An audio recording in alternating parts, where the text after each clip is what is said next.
Welcome to the Real News Network. I'm Jessel Noor in Baltimore. The 19th UN Climate Change Conference is currently underway in Warsaw, Poland.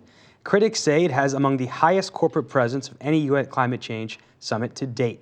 And with the government-sponsored World Coal Summit being held next door, some have dubbed this year's climate negotiations the Coal COP. Now joining us to discuss this, the corporate influence at the COP19, is Rachel Tansey. She's a writer and researcher on environmental and economic justice issues. She's the lead researcher and writer on the new piece, The COP19 Guide to Corporate Lobbying, published by the Corporate Europe Observatory and Transnational Institute. Thank you so much for joining us, Rachel. Thank you. Hello. So Rachel, talk about what you found in your study. Part of this is the fact that Poland has designated 12 major corporate sponsors to the COP19. Yes. Well, we've always seen a lot of industry and business lobbying around the climate talks.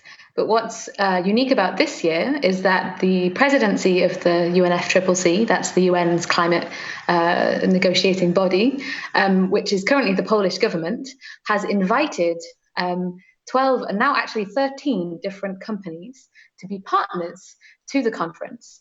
And these partners are corporations which are profiting from contributing to climate change. We have oil and gas companies like the French conglomerate Alstom, two Polish coal and oil companies, PGE and Lotos.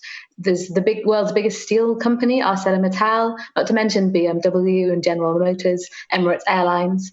Basically all corporations which are contributing massively to climate change if you look at the effects of their businesses, but even more importantly, they're lobbying very, very hard and doing their best to prevent effective climate action, to prevent the kind of progress we need to see in the climate talks.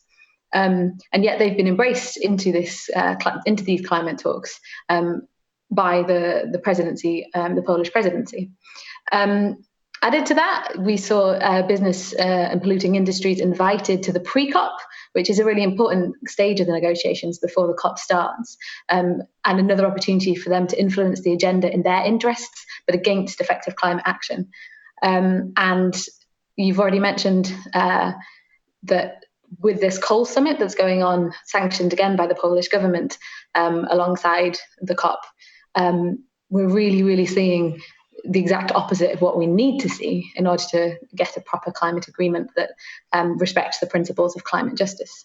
So the Polish government, other people that support inviting the corporations, would argue that because of the urgency which action is needed, people would point to what's happened in the Philippines with the typhoon, as well as the recent report from the UN-backed Intergovernmental Panel on Climate Change, that because of this urgency, that we need action now, and that these corporations, which, as you talk about, emit a lot of these emissions, they need to be on board. They need to be part of these discussions.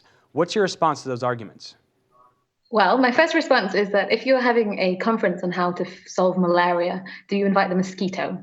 Or do you see the World Health Organization inviting big tobacco companies like Philip Morris to its conferences on how to stop the harm that tobacco causes? No, you don't. And for them, that's for a very good reason. They actually have a treaty which demands that the policy making for public health is protected from the vested interests of the industry that profits from the harm of its products. That's a very strong analogy with what we're seeing with the fossil fuel industry, which wants to keep burning fossil fuels that the climate science tells us we need to keep in the ground. But they're doing their very best to ensure that they can continue using those fossil fuels because they profit enormously from them. And they're also pushing solutions to climate change, which will actually bring them more profits, focusing on things like intellectual property, copyright, and market mechanisms from which they can gain more windfall profits and create new markets from which to, gamble on and make more profit once again.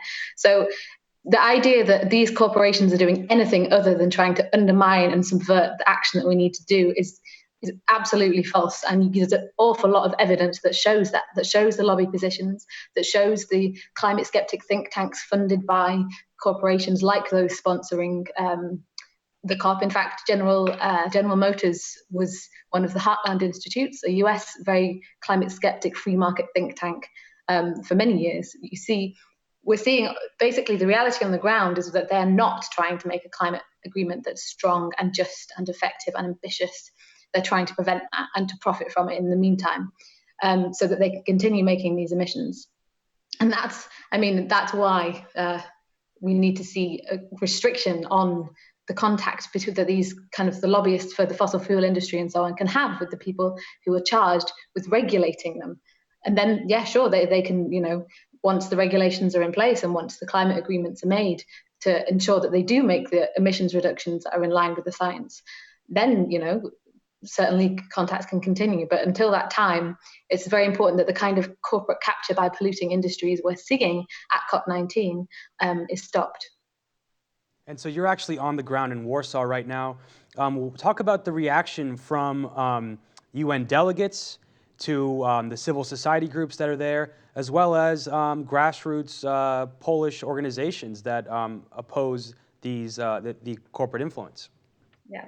Well, I think what a lot of people are talking about in the conference at the moment is this corporate capture, because the corridors are lined with stalls of groups like the International Gas Union and oil lobbies, people lobbying for so-called clean coal, lots of corporate events that are trying to push their positions are being seen everywhere. So people, along with the fact that you have the branding of the corporate partners all over the stadium, people are really starting to see this, especially in the light of what we've been seeing in the Philippines, where you're seeing so much human suffering as a result of the kind of extreme and more frequent weather events that will be happening with climate change and are happening already. Like with that reality in the background, and you're seeing the kind of the fossil fuel companies that are pushing, that are really contributing to climate change, plastered all over the conference center. That's created a real kind of feeling that amongst delegates, amongst civil society, that this has got to change and that this is actually undermining and subverting the process. So, for example, there's lots of Polish youth groups and other civil society from around the world who've been mobilizing and doing actions to highlight this. Today, there was an action auctioning off our climate agreement to the highest bidder, which is a tongue-in-cheek attempt to show what's actually happening. I think this COP more than ever is really showing to people that when you let the interests that profit from the harm they're causing actually try to influence the policymakers who are trying to prevent that harm, you have a real problem. Rachel Tansey, we'll link to your new piece, the COP19 Guide to Corporate Lobbying, at The Real News. Thank you so much for joining us. Thank you. You can follow us on Twitter at The Real News. You can tweet me questions or comments at Jessel Noor. Thank you so much for joining us.